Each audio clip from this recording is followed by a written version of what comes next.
칠흑 같은 밤이었습니다. 별 하나, 달빛 한 조각도 들지 않는 그야말로 세상 모든 빛이 숨어버린 밤. 경성 변두리 어느 낡은 주막의 앞마당에 한 사내의 비명이 울려 퍼졌습니다. 그런데 그 비명이 참 이상했지요. 누군가를 향해 도움을 구하는 소리가 아니라 그저 터져 나오는 소리. 목구멍이 감당하지 못해 밖으로 쏟아지는 그런 종류의 비명이었거든요. 비명의 주인공은 타케다였습니다. 일본 낭인 대장 타케다. 이름 석자만 들어도 이 동네 사람들 누구나 몸부터 움츠러들던 바로 그 사내가 지금 두 손바닥으로 흙바닥을 긁으며 기어가고 있었습니다. 그의 양발목은 사람의 관절이 절대로 꺾여서는 안 될 방향으로 이미 꺾여 있었습니다. 그때였습니다. 어둠 속에서 소리가 들려왔습니다. 탁, 탁, 빨래방망이 소리였습니다. 급하지 않았습니다. 흥분하지도 않았지요. 오늘 해야 할 빨래를 마저 끝내는 사람처럼 그 소리는 느리고 규칙적으로 조금씩 가까워지고 있었습니다. 어둠이 갈라지며 한 여인이 걸어 나왔습니다. 초점 없는 눈이었습니다. 아무것도 담기지 않은 것 같은, 그러나 어쩌면 이 세상 누구보다 많은 것을 담고 있는 듯한 눈. 설아였습니다. 이 주막을 홀로 꾸려온 눈먼 주모 설아. 그녀가 바닥을 기는 타케다 앞에 조용히 멈춰서더니 낮고 또렷한 목소리로 말했습니다. 보이지 않으니 당신이 어디가 제일 아픈지도 저는 보이지 않네요. 이것이 시작이었습니다. 그러나 이 밤을 이해하려면 우리는 조금 더 이전으로 거슬러 올라가야 합니다. 그날 낮 햇살은 아무 일도 없다는 듯 주막 마당에 평화롭게 내리쬐고 있었습니다. 설아는 이른 아침부터 국밥솥을 올렸지요. 손끝으로 불꽃의 높이를 가늠하고 귀로 국물 끓는 속도를 조절하면서 그녀만의 방식으로 하루를 시작했습니다. 눈이 보이지 않는다는 것은 설아에게 불편함이긴 해도 장애는 아니었습니다. 오히려 다른 감각들이 그 자리를 채우고도 남았지요. 발바닥으로 느끼는 마루의 진동, 코끝에 먼저 닿는 손님의 채취, 무엇보다 귀. 그 귀 하나만으로 설아는 마당 건너편에서 누가 수저를 내려놓는지, 누가 외상을 치를 낯짝인지까지 귀신같이 알아차렸습니다. 그래서였습니다. 그들이 주막 문을 박차고 들어오기도 전에 설아는 이미 알고 있었지요. 쇠찰랑이는 소리, 묵직하게 내딛는 발걸음, 그리고 특유의 가죽 냄새. 낭인들이었습니다. 타케다가 앞장을 섰고 그 뒤를 쏘아 4~5명이 느슨하게 따랐습니다. 그들이 주막에 들어서자 밥을 먹던 손님들이 하나둘 고개를 숙이기 시작했습니다. 아무도 쳐다보지 않았습니다. 아무도 말을 걸지 않았지요. 이미 이 동네 사람들은 알고 있었거든요. 타케다의 눈에 잘못 띄는 것이 어떤 결말로 이어지는지를. 야, 눈먼 년. 타케다가 불렀습니다. 설아는 대답 없이 국밥 그릇을 들고 조심스레 발을 옮겼습니다. 초점 없는 눈이 허공을 향한 채로 어깨를 잔뜩 움츠리고 작아질 대로 작아진 모습으로 칼날이 그녀의 뺨 바로 앞에서 멈췄습니다. 서늘한 쇳소리와 함께 칼끝이 설아의 코앞 몇치 앞에 들이밀렸지요. 설아의 손이 부들부들 떨리기 시작했습니다. 그릇 안의 국물이 출렁였습니다. 재미있지 않나? 눈도 못 보는 것이 주막을 한다고. 낭인 하나가 조선말로 빈정거렸고 주변에서 웃음이 터졌습니다. 그 웃음 속에서 설아는 천천히 무릎을 굽혀 발에 걸린 것처럼 비틀거렸고 그 순간 손에 들린 뜨거운 국밥 그릇이 기울었습니다. 쏟아졌습니다. 타케다의 가랑이 위로 펄펄 끓던 국물이 고스란히 쏟아졌습니다. 비명이 터졌지요. 타케다가 벌떡 일어나 의자를 걷어찼고 수아들이 우르르 몰려들었습니다. 그 소란 한가운데 설아는 납작 엎드려 이마를 바닥에 짚은 채 떨리는 목소리로 되뇌었습니다. 죄송합니다, 나으리. 죄송합니다, 죄송합니다. 발등 위로 군화가 올라왔습니다. 힘이 실렸습니다. 뼈가 눌리는 소리가 설아의 입술 사이로 새어나오는 짧은 신음이. 주막 안 손님들은 고개를 더 깊이 숙였습니다. 누구도 일어나지 않았습니다. 누구도 뭐라 하지 않았지요. 이 나라가 그랬습니다. 1919년의 조선이 꼭 그날의 주막처럼 고개를 숙인 채 숨을 죽이고 있었습니다. 그때 마당 쪽에서 발소리가 들렸습니다. 다급한 발소리, 뛰어오는 발소리. 순경이었습니다. 지나가다 소란을 들은 조선인 순경 하나가 허겁지겁 달려온 것이었지요. 설아는 그 발소리를 듣는 순간 처음으로 고개를 들었습니다. 초점 없는 눈에 희미한 무언가가 스쳤습니다. 기대였을까요? 아니면 이미 알고 있었기 때문에 든 슬픔이었을까요? 순경은 상황을 보자마자 멈칫했습니다. 그리고 탁해다가 품에서 종이 한 장을 꺼내 흔들었지요. 총독부 통행증이었습니다. 글자 몇 줄에 불과한 종이 조각 하나였습니다. 그런데 그 종이 조각 앞에서 허리에 칼까지 찬 순경이 스르르 무릎을 꿇었습니다. 그것으로 끝이었습니다. 순경은 자리에서 일어나더니 엎드려 있는 설아 쪽으로 다가왔습니다. 그리고 사정없이 그녀의 뺨을 내리쳤습니다. 감히 귀하신 분들께 실수를 저질러 다시는 이런 일이 없도록 해. 설아는 고개를 떨구었습니다. 아무 말도 하지 않았습니다. 뺨에서 열기가 올라오는 동안에도 그녀의 입술은 굳게 다물려 있었지요. 손님들 중 누군가가 조용히 자리에서 일어나 나가버렸습니다. 밥값도 치르지 않은 채로. 그게 그 사람이 할 수 있는 전부였을 것입니다. 차마 보고 있을 수 없어서 자리를 피하는 것. 그것이 그 시절 힘없는 사람들이 선택할 수 있는 가장 솔직한 몸짓이었을지도 모르지요. 설아는 천천히 일어났습니다. 흐트러진 머리카락을 쓸어 넘기고 깨진 그릇 조각을 손으로 더듬어 주었습니다. 낭인들은 이미 자리를 잡고 앉아 술을 요구했습니다. 설아는 고개를 끄덕이고 부엌으로 들어갔지요. 부엌 안은 조용했습니다. 그 조용함 속에서 설아는 손등에 묻은 자신의 피를 손가락으로 천천히 닦아냈습니다. 뺨도 짓밟힌 발등도 아팠겠지요. 그러나 그녀의 표정은 아픔이 아니라 무언가를 헤아리는 사람의 얼굴이었습니다. 밤이 오기까지 얼마나 남았는지를 가늠하는 그런 얼굴이었습니다. 밤은 반드시 오게 되어 있으니까요. 달려오는 발소리를 설아는 들었습니다. 빠르고 다급한 발소리, 가죽 신발 밑창이 흙바닥을 치는 특유의 소리. 순경이었지요. 지나가다 소란을 들은 것인지 아니면 누군가 급히 달려가 알린 것인지는 알 수 없었습니다. 다만 그 발소리가 주막 쪽으로 가까워질수록 설아의 가슴 한켠에서 아주 작은 것 하나가 꼼지락거렸습니다.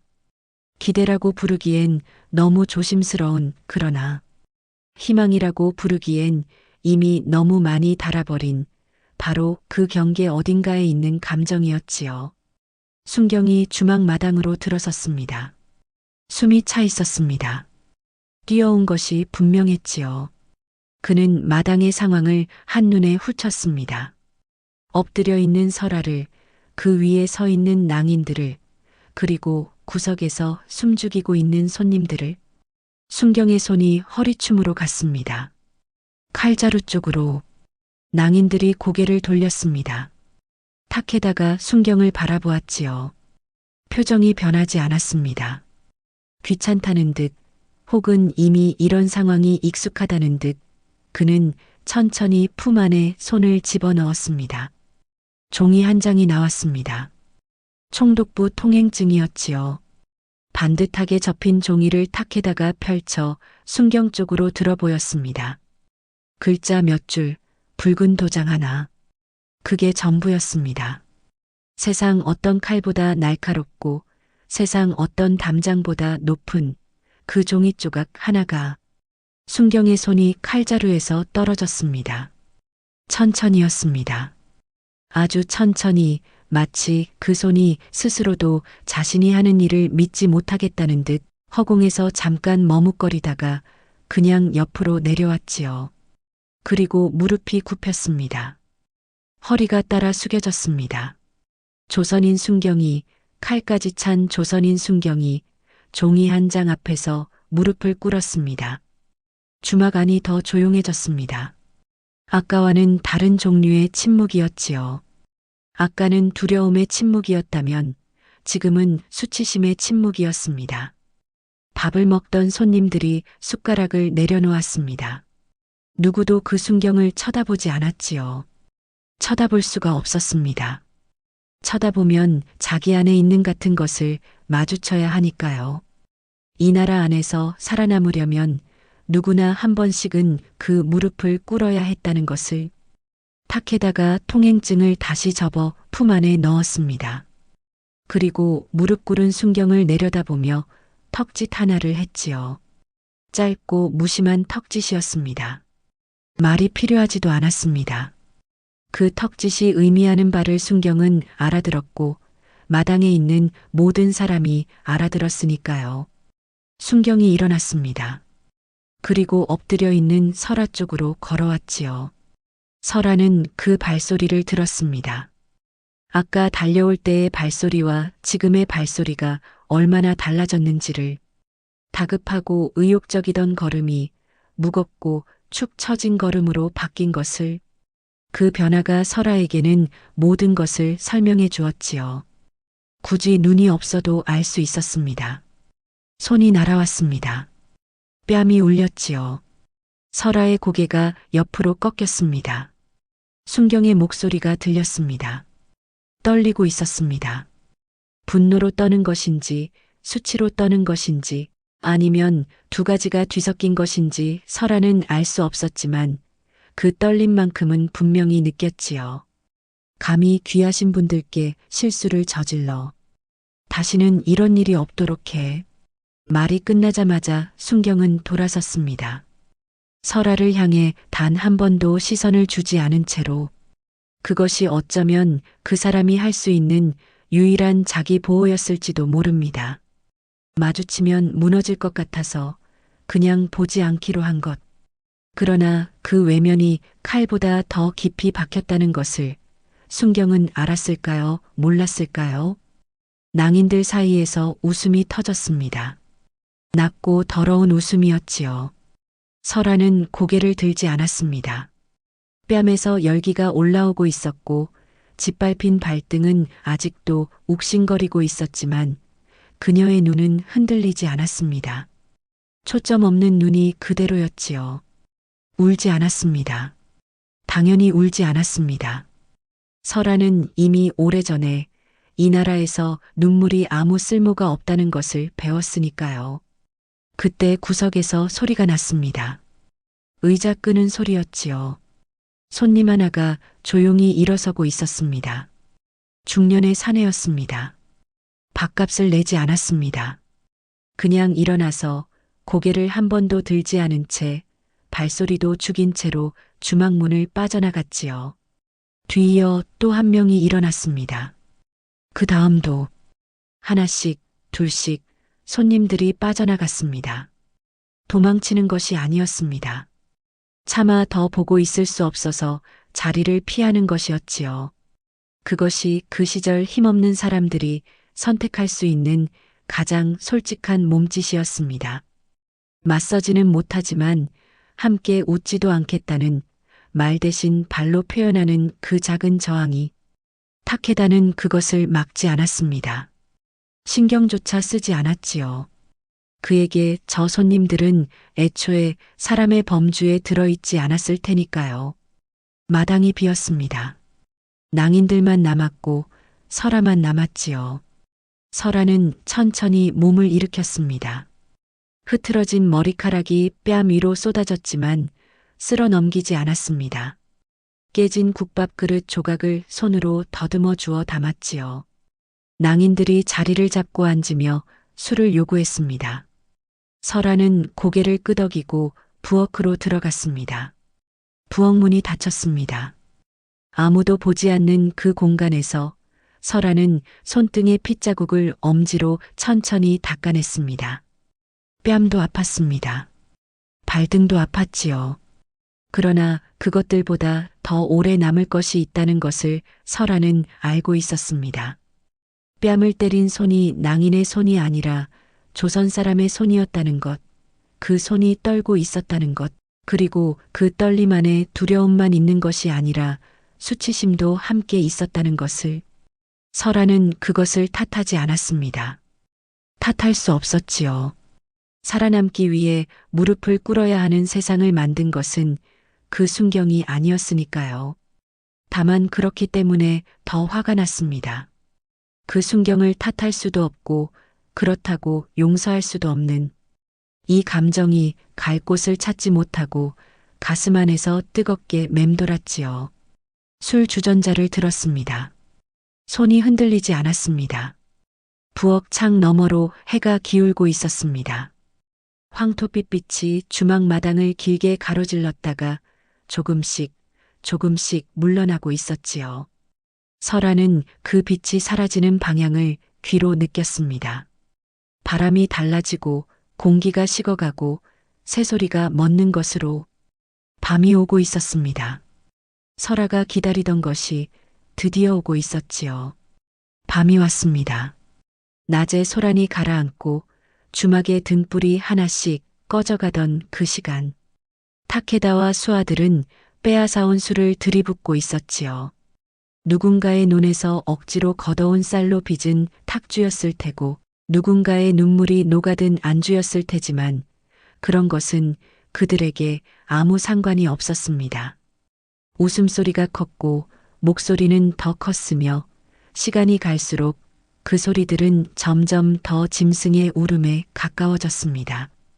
설아는 뒷방에 있었습니다. 복남이 곁에서 잠들어 있었지요. 복남, 10살짜리 고아 사내아이. 부모를 잃고 거리를 떠돌다 주막 뒤편에서 웅크리고 있던 것을 설아가 들인 아이였습니다. 말수가 없었고 잘 울지도 않았습니다. 다만 설아의 치맛자락을 꼭 쥐고 따라다녔는데 설아는 그것이 싫지 않았지요. 보이지 않는 눈 대신 어느새 그 아이가 설아의 눈이 되어가고 있었으니까요. 복남이 잠든 것을 확인한 뒤 설아는 눈을 감았습니다. 보이지 않는 눈을 감으면 세상이 더 선명해졌습니다. 바람 소리, 나뭇잎 흔들리는 소리, 저 방에서 들려오는 술판 소리, 그리고 발소리 하나가 그 사이를 비집고 들어왔습니다. 무거운 발소리가 아니었습니다. 오히려 지나치게 조심스러운 술 기운을 달고도 발끝으로 걸으려 애쓰는 그런 발소리였지요. 설아는 눈을 뜨지 않은 채로 천천히 몸을 일으켰습니다. 손이 먼저 움직였습니다. 잠자리 이불 아래 깔아둔 빨래방망이를 더듬는 손이. 문이 열렸습니다. 낭인 수아였습니다. 타케다 무리 중에서도 가장 덩치가 컸던 낮에 설아의 발등을 군화로 짓밟던 바로 그 사내. 등불도 없는 어둠 속에서 그는 입가에 번들거리는 웃음을 달고 방 안으로 들어서고 있었지요. 그 순간 등불이 꺼졌습니다. 아니, 정확히는 처음부터 등불이 없었습니다. 설아의 방에는 언제나 불이 없었으니까요. 눈이 보이지 않는 여자에게 등불이란 그저 불필요한 불씨에 지나지 않았습니다. 그래서 방 안은 완전한 어둠이었지요. 밖에서 들어온 사내에게는 손앞이 보이지 않을 만큼의 암흑. 그러나 설아에게는 평생을 살아온 익숙한 세계였습니다. 들려왔습니다. 발소리, 숨소리, 옷깃 스치는 소리, 팔을 뻗으며 허공을 더듬는 소리. 설아는 그 소리들 하나하나를 낱낱이 듣고 있었습니다. 어디에 있는지, 어느 쪽으로 기울었는지, 무게 중심이 어디로 쏠렸는지, 짧은 단명호 하나가 어둠 속에서 울렸습니다. 그리고 우드득 소리가 났습니다. 관절이 버티지 못하는 소리, 살아있는 뼈가 꺾이는 소리였습니다. 곧이어 무언가 무거운 것이 마루에 쓰러지는 진동이 느껴졌지요. 복남은 꿈쩍도 하지 않았습니다. 아이는 깊이 아무것도 모른 채 자고 있었습니다. 설아는 방망이를 다시 이불 아래 밀어 넣었습니다. 그리고 자리에 누워 눈을 감았지요. 바깥에서는 여전히 술판 소리가 이어지고 있었습니다. 그 사내 하나가 사라진 것을 아직 아무도 눈치채지 못한 채로 밤이 깊었습니다. 바람이 불었고 주막 처마의 풍경이 낮게 울었습니다. 다음 날 아침이 밝았을 때 주막 앞 우물가에 사람들이 몰려들었습니다. 낭인 수아 하나가 우물가 돌바닥에 쓰러져 있었거든요. 팔다리가 제각각 뒤틀린 채로 신음소리조차 제대로 내지 못하는 상태로 이웃 사람들이 수군거렸습니다. 술에 취해 넘어진 게지. 얼마나 퍼마셨으면 팔다리가 젖골이야. 아무도 의심하지 않았습니다. 낭인이 술 먹고 행패 부리다 제 발에 걸려 넘어지는 것쯤은 이 동네에서 낯선 일이 아니었으니까요. 타케다는 이른 아침부터 수아의 상태를 보고 눈살을 찌푸렸습니다. 뭔가 석연찮았지요. 그 덩치 좋고 다리 힘하나는 황소 같던 놈이 고작 술에 취해 이 꼴이 됐다는 것이. 그는 주막 마당을 천천히 둘러보았습니다. 설아는 그때 우물가에서 빨래를 하고 있었습니다. 허리를 굽혀 무릎까지 걷어올린 채 방망이로 옷가지를 두드리는 소리가 탁탁 규칙적으로 울려 퍼지고 있었지요. 타케다의 시선이 그녀에게 머물렀습니다. 설아는 그 시선을 느꼈지만 고개를 들지 않았습니다. 그저 하던 빨래를 계속했지요. 탁, 탁, 탁. 방망이 소리만이 아침 공기를 가르고 있었습니다.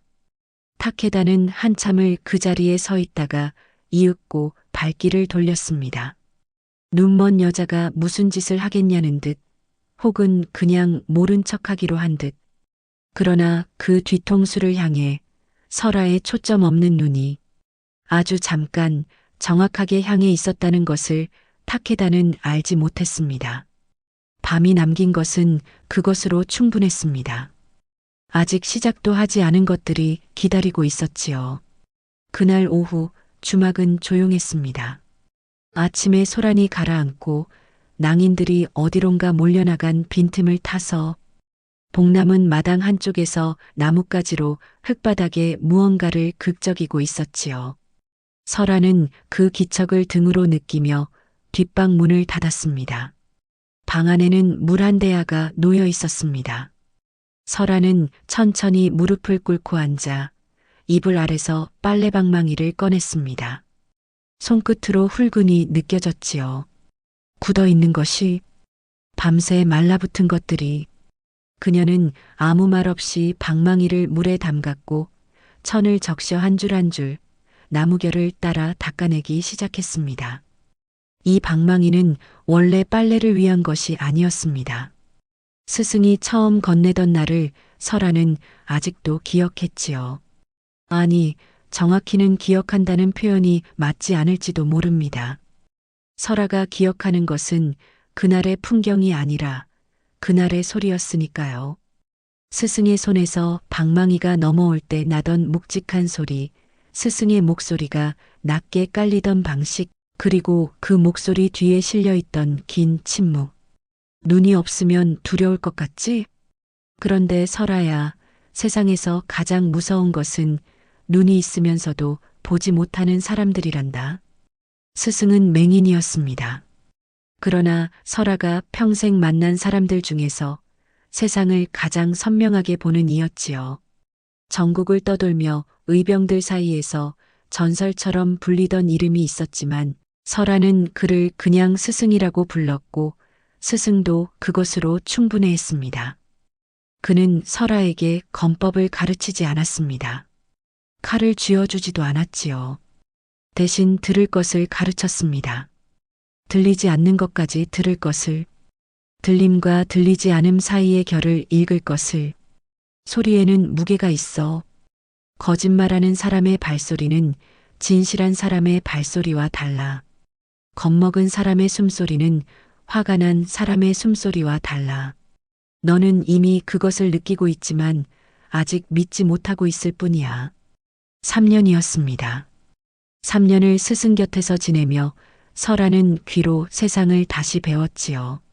시장통 수백 명의 발소리 중에서 특정한 걸음걸이를 골라내는 법, 담장 너머에서 오가는 소리만으로 몇 명이 어떻게 서 있는지를 그리는 법, 그리고 상대방이 공격하기 직전에 반드시 흘리는 그 미세한 호흡의 변화를 잡아채는 법. 의병 활동이 가장 거셌던 해에 설아도 그 속에 있었습니다. 눈먼 여자라고 누구도 경계하지 않았지요. 그것이 오히려 가장 깊은 곳까지 들어갈 수 있는 통행증이 되었습니다. 그러나 어느 가을밤 누군가의 밀고가 있었고 설아는 등 뒤에서 날아온 칼을 끝내 피하지 못했습니다. 스승은 그날 밤 설아를 업고 산을 넘었지요.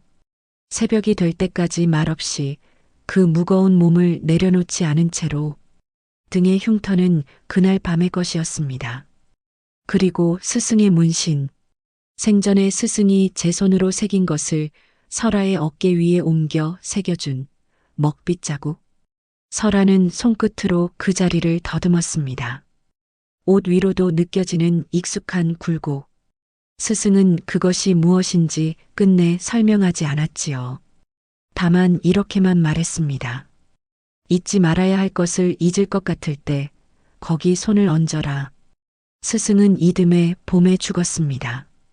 제자들 중 가장 어리고 가장 눈이 먼 설아에게 방망이 하나를 남기고 소리 없이 세상을 떠났지요. 설아는 물기를 짜낸 천으로 방망이의 마지막 부분을 닦아냈습니다. 물이 맑아졌습니다. 빨간 기운이 사라지고 나무 본래의 색이 드러났지요. 그녀는 방망이를 무릎 위에 올려두고 잠시 가만히 있었습니다. 바깥에서 복남의 기척이 들렸습니다. 나뭇가지로 흙을 긁는 소리가 멈추고 아이가 무언가를 중얼거리는 소리가 났지요. 설아의 입가에 아주 옅은 것이 스쳤습니다. 웃음이라고 하기엔 너무 작고 그냥 지나치기엔 분명히 거기 있는 그런 것이 그때였습니다. 저 멀리에서 낭인들의 발소리가 돌아오고 있었습니다. 여럿이었고 평소보다 빨랐으며 무언가를 끌거나 들고 오는 특유의 무게감이 실려 있었지요. 설아의 손이 멈췄습니다. 귀가 곤두섰습니다. 그리고 그 발소리들 사이에서 아주 작은 다른 소리 하나가 섞여 들어왔습니다. 가볍고 짧고 발버둥 치는 소리. 설아는 그 소리가 무엇인지 0.1초도 걸리지 않아 알아차렸습니다. 심장이 내려앉았지요. 복남이었습니다. 설아가 방문을 열고 나왔을 때 마당은 이미 달라져 있었습니다. 낭인들이 반원을 그리며 서 있었고 그 중심에 타케다가 있었지요. 그리고 타케다의 한 팔이 누군가를 옆구리에 끼고 있었습니다. 설아는 볼 수 없었지만 알 수 있었습니다. 가쁘고 얕은 숨소리, 필사적으로 발버둥 치면서도 소리를 참고 있는 작은 몸의 진동. 복남이었습니다. 10살짜리 아이가 짐짝처럼 낭인의 팔에 끼어 발이 땅에 닿지도 못한 채 매달려 있었지요. 나왔군. 타케다의 목소리는 낮고 느긋했습니다. 서두르는 사람의 목소리가 아니었지요. 이미 자신이 원하는 것을 손에 쥐었다고 확신하는 사람만이 낼 수 있는 그 여유로운 잔인함이 실린 목소리였습니다. 설아는 마당 한가운데 멈춰 섰습니다. 초점 없는 눈이 정면을 향한 채 아무것도 보지 못하는 듯, 그러나 모든 것을 듣고 있는 듯. 눈먼 년이 재주가 좋더군. 타케다가 천천히 걸어 나왔습니다. 발소리가 가까워질수록 설아의 턱이 미세하게 굳어갔지만 그녀는 물러서지 않았지요. 타케다는 설아의 바로 앞에 멈추더니 아이의 목덜미를 한 손으로 틀어쥐어 들어 올렸습니다. 복남의 입에서 짧은 신음이 새어나왔습니다. 내가 정말 못 보는지 오늘 내가 직접 시험해보지. 칼이 나왔습니다. 서늘한 쇳소리와 함께 복남의 목에 칼날이 닿았습니다. 아이의 숨소리가 그 순간 멈추는 것을 설아는 듣고 있었습니다. 10미터도 안 되는 거리에서 10살짜리 아이가 너무 무서워 숨을 참고 있다는 것을 수아 하나가 마당 한쪽에 있던 작두를 끌어왔습니다. 가만히를 가르던 날이 선 작두였지요. 타케다가 턱짓으로 그것을 가리켰습니다. 올라가. 눈이 없어도 발이 있으면 걸을 수 있겠지. 작두 위를, 날이 선 쇠날 위를 맨발로 걸으라는 것이었습니다. 낭인들 사이에서 웅성거림이 일었습니다. 누군가는 이미 웃고 있었지요. 이것이 그들에게는 오락이었으니까요. 눈먼 여자가 발을 베이고 쓰러지는 것을 구경하는 것이 오늘 오후의 심심풀이였으니까요. 설아는 움직이지 않았습니다. 타케다의 손에 힘이 들어갔고 복남이 끄 소리를 냈습니다. 그것으로 충분했습니다. 설아의 발이 움직였지요. 작두 쪽으로 한 걸음 한 걸음. 그녀는 발끝으로 작두의 위치를 확인하더니 천천히 발을 올렸습니다. 차가웠습니다. 쇠날이 발바닥을 누르는 감각이 올라왔지요. 설아는 눈을 감지 않았습니다. 아무것도 보이지 않는 눈을 그대로 뜬 채로 숨을 고르고 무게 중심을 잡고 두 번째 발을 올렸습니다. 피가 났습니다. 금방이었지요. 그러나 설아는 멈추지 않았습니다. 낭인들이 함성을 질렀고 타케다는 그 광경을 바라보며 혀를 찼습니다. 기대했던 비명이 나오지 않았거든요. 쓰러질 것 같던 여자가 쓰러지지 않았거든요. 그것이 오히려 타케다의 눈 안에 다른 종류의 것을 불러일으켰습니다. 짜증이 아니라 의심이었지요. 내려와. 설아가 작두에서 내려왔습니다. 발바닥에서 피가 흘렀습니다. 그녀는 그것을 느끼고 있었지만 표정은 변하지 않았지요. 타케다가 이번에는 부엌 쪽으로 시선을 돌렸습니다. 수아 하나가 이미 부엌에 들어가 무쇠솥에 불을 지피고 있었습니다. 기름이었습니다. 가열되기 시작한 기름이 솥 안에서 천천히 데워지고 있었지요. 타케다가 다시 말했습니다. 손을 넣어. 눈이 없으면 불도 못 보겠지. 뜨거운 줄도 모를 테고. 복남이 그 말을 듣는 순간 처음으로 소리를 냈습니다. 참을 수 없어서 터진 소리였지요. 아주머니 하지 마요. 하지 마요. 아이의 목소리가 갈라졌습니다. 울음인지 비명인지 구분되지 않는 소리로 작은 몸이 다시 발버둥을 쳤습니다. 설아는 그 소리를 들었습니다. 온몸으로 들었지요. 그리고 걸었습니다. 부엌 쪽으로 저벅저벅 피 묻은 발로 멈추지 않고 낭인들이 길을 비켰습니다. 비켜주면서도 웃고 있었지요. 이 여자가 진짜로 손을 넣을 것이라고, 그래서 결국 울면서 바닥을 뒹굴 것이라고 믿으면서 부엌 문 앞에 멈춰선 설아의 귀에 솥에서 올라오는 소리가 들렸습니다. 기름이 데워지면서 내는 낮고 일정한 소리. 아직 끓지는 않았지만 이미 손을 담갔다가는 살같이 익을 만큼의 온도. 설아의 손이 천천히 솥 쪽으로 향했습니다. 복남이 또 소리쳤습니다. 아주머니. 설아의 손이 멈췄습니다. 단 한 박자의 멈춤이었지요. 그리고 그 한 박자 안에서 설아의 귀는 마당에 있는 모든 것을 다시 한번 훑었습니다. 타케다의 위치, 복남을 잡고 있는 팔의 높이, 칼이 향한 방향, 낭인들이 흩어져 있는 간격, 그리고 각자의 발에 실린 무게 다 들렸습니다. 설아는 손을 솥 안으로 집어넣었습니다. 비명이 터졌습니다. 낭인들이 일제히 환호성을 질렀지요. 타케다가 비로소 만족스럽다는 듯 코웃음을 쳤습니다. 그런데 이상했습니다. 그 비명이 이상했지요. 여자의 목소리가 아니었습니다. 너무 낮았고 너무 짧았으며 무엇보다 방향이 달랐습니다. 부엌 안이 아니라 마당 쪽에서 들려온 소리였지요.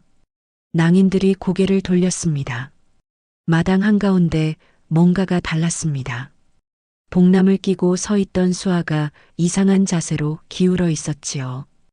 아이는 어느새 땅에 발이 닿아 있었습니다. 그리고 부엌에서는 설아가 솥에서 손을 빼고 있었습니다. 천천히 아무렇지 않게.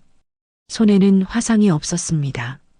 솥 안에는 기름 대신 물이 있었거든요. 설아가 들어오기 전 아직 기름이 다 데워지지 않은 틈에 국자로 바꿔 부은 물이 눈이 없으면 보이지 않는다고 했지요. 그러나 설아의 귀는 물과 기름이 솥에서 내는 소리가 다르다는 것을 이미 문 앞에서 알아차리고 있었습니다. 타케다의 눈이 좁아졌습니다. 여유가 처음으로 사라진 얼굴이었지요. 그는 낭인들을 향해 소리쳤고 그들이 설아를 에워싸기 시작했습니다. 설아는 그 자리에 서서 에워싸이도록 내버려 두었습니다. 저항하지 않았습니다. 그냥 서 있었지요. 왜냐면 설아는 알고 있었으니까요. 에워싸인다는 것은 그들이 한 곳에 모인다는 뜻이라는 것을, 그리고 한 곳에 모이면 한꺼번에 들을 수 있다는 것을. 밤은 아직 오지 않았습니다. 그러나 충분히 가까워지고 있었지요. 밧줄이 날아왔습니다. 설아가 저항하지 않자 낭인들은 오히려 잠깐 머뭇거렸지요. 짐승을 잡을 때도 짐승이 발버둥을 쳐야 잡는 재미가 있는 법인데 이 여자는 그냥 서 있었으니까요. 마치 자신이 잡히는 것을 오래전부터 알고 있었다는 듯 두 팔을 늘어뜨린 채 그 자리에 그냥 서 있었습니다. 수아 둘이 달려들어 설아의 팔을 비틀었고 밧줄이 손목을 감았습니다. 설아는 그 과정에서 단 한 번도 몸을 틀지 않았지요. 복남이 달려오다 낭인 하나에게 막혀 털썩 주저앉았습니다. 아이의 눈에서 눈물이 쏟아졌고 설아는 그 울음소리가 들리는 방향으로 고개를 돌렸습니다. 복남아. 딱 두 글자였습니다. 그러나 그 두 글자 안에 담긴 것이 얼마나 많았던지 복남은 울음을 멈추고 입술을 꽉 깨물었습니다. 아이는 울지 않으려고 온 얼굴을 찡그리며 그렇게 설아를 바라보고 있었지요. 낭인들이 설아를 주막 안으로 끌고 들어갔습니다. 주막 대청마루 위 가장 굵은 대들보 아래 밧줄이 대들보를 넘어 설아의 손목을 위로 묶어 올렸습니다. 발끝이 겨우 땅에 닿는 높이로 팔이 머리 위로 당겨진 채 그렇게 설아는 대들보에 매달렸지요. 어깨가 당겼습니다. 발바닥의 작두 자국에서는 아직도 피가 배어나오고 있었습니다. 타케다는 그 앞에 서서 설아를 잠시 내려다보다가 이내 관심을 거뒀습니다. 더 중요한 일이 있었거든요. 수아 하나가 마루 아래 마련된 짐 속에서 무거운 상자를 끌어냈습니다. 나무 상자였습니다. 낡은 천으로 둘러져 있었고 그 안에서 무언가 단단하고 묵직한 것들이 서로 부딪히는 소리가 낮게 났지요. 낭인들이 그 주위로 모여들었습니다. 타케다가 상자 뚜껑을 열었고 등불빛이 그 안에 담긴 것들 위로 쏟아졌습니다. 금이었습니다. 금괴였지요. 크지 않았습니다. 손바닥만 한 것들이 여럿이었지만 그 작은 것들 하나하나가 품고 있는 무게가 보통이 아니었습니다. 설아는 볼 수 없었지만 들을 수 있었지요. 낭인들이 서로 주고받는 목소리 안에 섞인 흥분과 탐욕의 냄새를, 무게 중심이 앞으로 쏠리며 달라지는 발소리를, 그리고 금괴를 한 손에 쥐었을 때 나는 특유의 둔탁한 소리를 독립자금이었습니다. 이 지역 사람들이 몇 해에 걸쳐 한 푼, 두 푼 모아온 것들, 쌀을 팔고, 닭을 팔고, 때로는 비녀를 뽑아내놓은 것들이 쌓이고 쌓여 만들어진 그 무게. 누군가는 그것을 모으다 들켜서 끌려갔고, 누군가는 그것을 운반하다 길 위에서 죽었습니다. 설아도 알고 있었지요. 이 자금이 어디서 왔는지, 얼마나 많은 손을 거쳤는지, 그 손들이 얼마나 많이 떨렸는지를.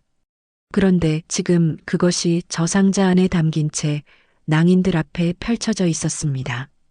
탁에다가 금괴 하나를 집어들고 무게를 가늠하며 흡족한 듯 웃었습니다. 그리고 수하들에게 분배를 시작하라고 턱짓을 했지요. 낭인들이 몰려들었고 서로 더 받으려는 실랑이가 벌어졌습니다. 웃음소리가 났고 욕설이 오갔으며 누군가는 자기가 받은 것을 품 안에 집어넣으며 이미 이 돈으로 무엇을 할지 떠들기 시작했습니다. 설아는 그 소리들을 들으며 대들보에 매달려 있었습니다. 어깨는 이미 저려 있었고 손목을 감은 밧줄은 조일수록 더 파고드는 종류였지요. 그러나 그녀가 집중하고 있는 것은 통증이 아니었습니다. 귀였습니다. 그 혼란스러운 소리들 속에서 설아의 귀는 쉬지 않고 움직이고 있었지요. 몇 명인지, 어디에 서 있는지, 등불이 몇 개인지, 어느 쪽 창문이 열려 있는지, 그리고 무엇보다 밧줄이 감긴 방식이 어떤 종류인지를.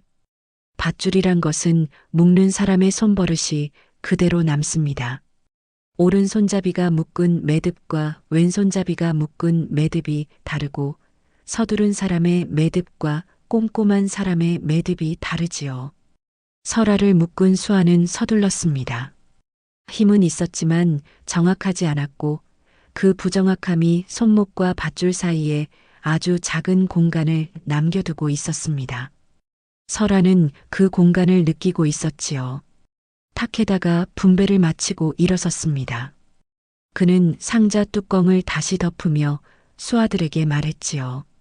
오늘 밤 안에 이 주막을 떠날 것이라고. 이 눈먼 년은 새벽이 되면 순사들이 와서 알아서 처리할 것이라고. 낭인들이 고개를 끄덕이며 각자의 짐을 챙기기 시작했습니다. 떠날 준비를 하는 발소리들이 사방에서 울렸지요. 설아는 눈을 감았습니다. 아무것도 보이지 않는 눈을 감으면 소리가 더 선명해졌습니다. 발소리, 짐 끄는 소리, 상자 여닫는 소리, 그리고 등불 심지가 타들어가는 소리. 등불. 설아의 귀가 거기에 머물렀습니다. 등불은 세 개였지요. 하나는 마루 기둥에 걸려 있었고, 하나는 방문 앞이었으며, 하나는 창가에 있었습니다. 낭인들이 움직이면서 등불빛이 흔들렸고, 그 흔들림이 만드는 공기의 미세한 변화가 설아의 피부에 닿았습니다. 그리고 설아는 알았지요. 탁에다가 원하는 것이 무엇인지를. 낮의 시험은 설아가 눈이 먼 척하는 것인지 확인하려는 것이 아니었습니다. 그것은 이 여자가 어느 정도까지 버티는지를 보려는 것이었지요. 왜냐면 탁에다는 이 주막 어딘가에 더 있을지 모를 것을 찾고 있었으니까요. 금괴만이 아니라 이 주막을 드나들던 사람들의 이름을, 다음 거점의 위치를, 그것을 설아가 알고 있을 수 있다는 것을 탁에다는 처음부터 눈치채고 있었던 것입니다. 그래서 아직 떠나지 않은 것이었지요. 밤이 깊어지면 탁에다가 돌아올 것이었습니다. 등불을 들고 조용히 설아 혼자 남은 마루로. 그것이 이 밤의 진짜 계획이었습니다. 고통으로 입을 열게 하거나 아니면 복남을 다시 이용하거나. 설아의 손목이 천천히 움직이기 시작했습니다. 밧줄 안에서 보이지 않게 소리 없이 아주 조금씩 매듭의 방향을 거슬러. 서두르지 않았습니다. 아직 시간이 있었으니까요. 낭인들이 짐을 챙기고 술을 마저 비우고 탁에다가 돌아오기로 마음먹기까지의 시간이. 마당에서 바람이 불어왔습니다. 창가의 등불이 크게 흔들렸지요. 그 흔들림이 만든 어둠이 잠깐 마루 위를 훑고 지나갔습니다. 설아는 그 어둠 속에서 조용히 웃었습니다. 보이지 않는 곳에서 아무도 듣지 못하도록 아주 작게. 밤이 깊어지자 낭인들의 소리가 잦아들었습니다.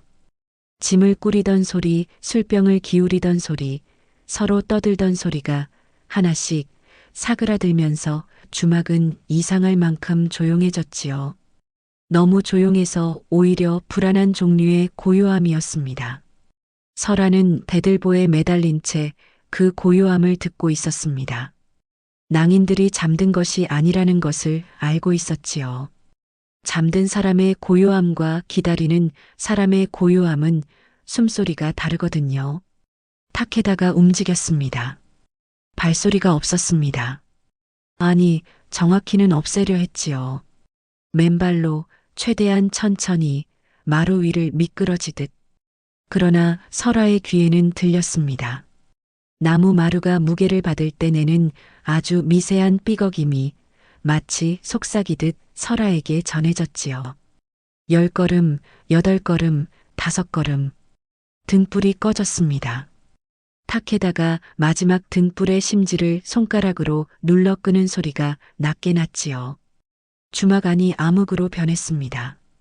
완전한 어둠이었습니다. 손바닥을 눈앞에 들이밀어도 보이지 않을 그런 종류의 어둠. 타케다의 목소리가 어둠 속에서 낮게 깔렸습니다. 이제 나도 내 세상으로 들어왔다. 그는 웃고 있었습니다. 설아가 느낄 수 있었지요. 목소리 안에 실린 그 여유와 확신을. 어둠 속에서는 자신도 보이지 않으니 이제 대등해졌다고, 오히려 힘이 있는 쪽이 유리하다고 그는 믿고 있었습니다. 이름을 대. 누가 이 자금을 모았는지, 다음 거점이 어디인지. 설아는 대답하지 않았습니다. 타케다가 한 걸음 더 다가왔습니다. 그리고 손을 뻗어 설아가 매달린 밧줄을 잡으려 했지요. 손가락이 허공을 더듬었습니다. 설아가 거기 있어야 할 자리에 아무것도 없었거든요. 멈췄습니다. 타케다가 굳었습니다. 눈을 아무리 크게 떠도 아무것도 보이지 않는 이 어둠 속에서 분명히 매달려 있어야 할 여자가 없었지요. 밧줄만 대들보에서 늘어져 있었습니다. 그는 본능적으로 뒤로 물러서려 했습니다. 그 순간이었지요. 탁! 소리가 났습니다. 건조하고 묵직한 소리. 빨래방망이가 무릎 옆면을 정확하게 타격하는 소리였지요. 타케다가 비틀거렸습니다. 무릎이 꺾이려 하자 반사적으로 팔을 뻗어 중심을 잡으려 했는데 그 팔꿈치를 향해 또 한 번 탁. 팔이 안쪽으로 꺾이며 타케다의 몸이 마루 위로 쏟아졌습니다. 소리가 들렸겠지요. 낭인들이 벌떡 일어났을 것입니다. 어둠 속에서 칼을 뽑아들고 마루 쪽으로 달려들었지요. 그러나 그것이 문제였습니다. 그들은 서로가 어디 있는지 보이지 않았고 무엇이 어디서 오는지 들리지 않았으며 발을 내디딜 때마다 무엇에 걸릴지 알 수 없었습니다. 칼을 휘두르면 허공이었고 소리가 난 쪽으로 달려가면 아무것도 없었지요. 설아는 그 혼란 속을 움직였습니다. 소리로 그렸습니다. 머릿속에 마루의 지도를 펼치고 숨소리를 좌표 삼아 발소리를 거리로 계산하면서 서두르지 않았습니다. 흥분하지도 않았지요. 스승이 가르친 대로 격정은 귀를 막는다는 것을 알고 있었으니까요. 설아는 차갑고 선명하게 어둠 속을 읽었습니다. 탁, 탁, 탁. 방망이는 관절만 골랐습니다. 발목, 무릎, 어깨, 팔꿈치. 사람이 서 있기 위해, 칼을 쥐기 위해 반드시 써야 하는 관절들. 타격을 당한 낭인들이 하나씩 마루 위에 쓰러졌고 쓰러지면서 서로를 붙잡으려다 더 엉키면서 어둠 속에 아수라장이 만들어졌지요. 눈이 보이는 것 아니냐? 누군가가 절규했습니다. 비명인지 울음인지 분간이 안 되는 목소리로 어둠 속에서 칼을 휘두르며 외쳤지요. 설아는 그 목소리가 어느 방향에서 왔는지 들었고 그쪽으로 천천히 걸었습니다. 그리고 그 앞에 멈춰서서 낮고 또렷하게 말했지요. 보이지 않는 게 얼마나 무서운지. 방망이가 올라갔습니다. 평생 어둠 속에서 기어다니며 배우거라. 스승에게 배운 것이 있었습니다. 사람의 눈 뒤편 관자놀이와 눈두덩 사이의 좁은 자리에 정확한 각도로 충격을 가하면 시신경이 반응한다는 것을 영구적으로 되돌릴 수 없게. 설아는 그 자리를 알고 있었지요. 보이지 않아도 손가락 끝으로 찾을 수 있을 만큼 오래 익힌 자리였습니다. 방망이가 정확하게 내려앉았습니다. 비명이 달랐습니다. 아까까지의 비명과는 질이 달랐지요. 고통의 비명이 아니라 무언가가 사라지는 순간의 비명이었습니다. 타케다가 그 다음이었고 남은 수하들이 그 다음이었습니다.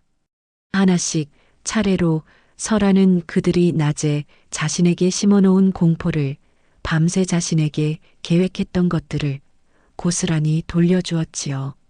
어둠이 내려앉은 것이 아니었습니다. 어둠이 원래 있어야 할 곳으로 돌아간 것이었지요. 새벽이 왔습니다. 순사들이 주막으로 들이닥쳤을 때 그들이 발견한 것은 텅 빈 나무 상자 하나와 마루 위에 흩어진 낭인들이었습니다. 그들은 서로를 붙잡고 울부짖고 있었지요. 타케다도 수하들도. 울부짖는 방향이 제각각이었습니다. 서로의 목소리를 들으면서도 찾지 못하고 손을 뻗어도 닿지 않는 곳을 더듬으며. 그제야 순사들은 알았지요. 그들의 눈이 이제 아무것도 담지 못한다는 것을. 금괴는 없었습니다. 상자는 비어 있었고 흔적도 없었습니다. 설아도 없었고 복남도 없었지요.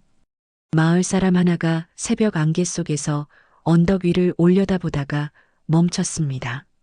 안개가 걷히기 직전에 그 짧은 순간 언덕 능선 위에 두 사람이 보였거든요. 키 작은 어른 하나와 아이 하나가 나란히 걸어가고 있었지요. 여자의 한 손은 아이의 손목을 잡고 있었고 다른 손에는 보따리가 들려 있었습니다. 평범한 보따리였습니다. 낡은 천에 몇 가지 살림을 싼 듯한 어디서나 볼 수 있는 그런 보따리. 빨래 방망이는 없었습니다. 두 사람은 안개 속으로 걸어 들어갔고 안개는 그 뒤를 조용히 닫았습니다. 마치 처음부터 아무 일도 없었다는 듯 언덕은 다시 고요해졌지요. 그러나 그날 이후 이 동네 사람들은 오래도록 기억했습니다. 눈이 멀었다고 비웃음 당하던 주막 여자를, 군화의 발등을 짓밟히면서도 고개를 숙이던 그 작은 여자를, 그리고 그녀가 남긴 것을. 눈먼 낭인들이 서로를 붙잡고 엉엉 울던 그 새벽을, 텅 빈 금괴 상자를, 그리고 어딘가로 사라진 독립자금의 행방을 묻는 사람이 있었습니다. 그 여자가 대체 누구냐고. 아무도 대답하지 못했지요. 설아라는 이름만 알았을 뿐 그녀가 어디서 왔는지, 어디로 갔는지, 무엇을 품고 살았는지를 아는 사람이 없었으니까요. 다만 한 가지는 알았습니다. 보이지 않는다는 것이 아무것도 보지 못한다는 뜻이 아니라는 것을. 어떤 사람은 눈이 있어도 평생 보지 못하고 살고 어떤 사람은 눈이 없어도 이 세상 누구보다 선명하게 본다는 것을. 그 차이가 어디서 오는지는 알 수 없지만 적어도 이것 하나만큼은 분명했지요. 어둠을 두려워한 쪽은 처음부터 설아가 아니었습니다. 어느 시대에나 장터는 있었습니다. 쌀 한 말을 이고 새벽길을 나서는 사람, 품삯 몇 푼을 쥐고 돌아오는 사람, 이름도 없이 그 길을 오가던 수많은 발들이 닳고 닳아 길이 되었지요. 역사는 늘 결정적인 순간을 가진 사람들의 이야기를 먼저 기록합니다. 그러나 그 결정적인 순간이 가능했던 것은 아무도 알아주지 않는 자리에서 그냥 무너지지 않기로 한 사람들이 먼저 있었기 때문이지요. 무너지지 않는다는 것이 반드시 싸운다는 뜻은 아닙니다.